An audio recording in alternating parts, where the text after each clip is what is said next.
Was a case that investigators thought they had initially solved in 2020 with an arrest of a murder suspect. However, the case of Kim McVey turned cold once again when prosecutors were forced to dismiss the charges due to witness accounts being inconsistent and the statute of limitations running out.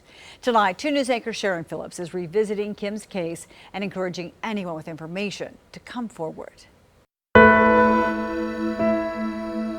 It was May of 1992, and a local security guard was making his rounds here in the area of 9600 North Memorial when all of a sudden he smelled something horrible.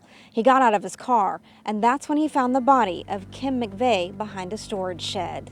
Investigators with the Tulsa County Sheriff's Office say it wasn't hard to determine how she died. They plainly saw a bullet wound to the head, and this one shot to the head, of course, was the cause of death. Deputies say there was no identification on her body at the time, so she was initially turned over to the medical examiner's office and listed as a Jane Doe. The investigators learned that her real name was Kim McVey. She was in her 20s.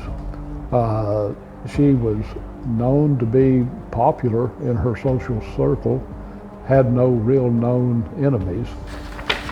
Looking for answers as to who killed her and why, deputies began canvassing the area, looking for clues. They discovered several empty shell casings in the yard, but neighbors reported they often heard shooting sounds near the home, which they believed to be target practice. So, to hear a shot was not uncommon.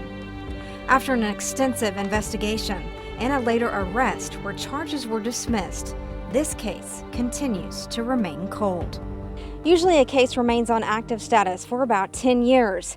However, this case is more than 30 years old, and investigators are hoping anyone will come forward with any information that could lead to the arrest of Kim McVey's killer.